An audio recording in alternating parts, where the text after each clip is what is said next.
Bonjour, d'abord je vous souhaiterais bon courage et bonne chance pour cette période difficile, notamment à cause du confinement.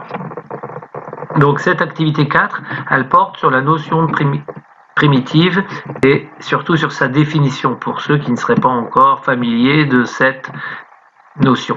Donc la définition d'une primitive, qu'est-ce que c'est? Une primitive d'une fonction petit f sur un intervalle, c'est une fonction grand F qui est dérivable sur cet intervalle et dont la dérivée est petit f, c'est ça qui est important.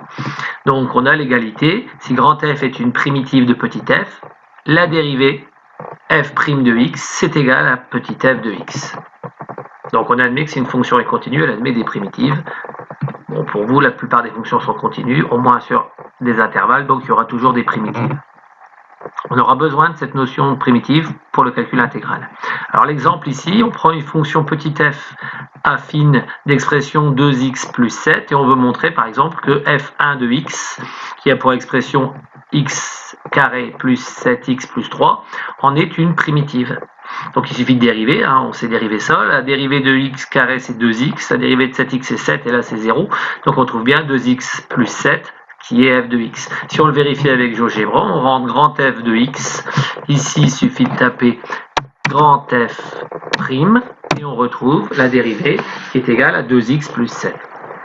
Et donc ça vérifie bien ça. Donc ça c'est ce que je vous demanderai de faire dans l'exercice 1, donc de vérifier des primitives. Alors, à chaque fois, on a une primitive parce qu'il peut y en avoir plusieurs. Et ici, on voit bien que les fonctions f2, f3, f4, je vous laisserai vérifier, mais ça donne aussi des fonctions dont la dérivée est petit f de x, donc une primitive. Pour ce qui est de l'exercice 2, eh bien, vous le chercherez vous-même et il faudra faire le lien entre primitive, fonction, dérivée. Je vous laisse chercher cet exercice seul. Voilà, bonne chance et bon courage.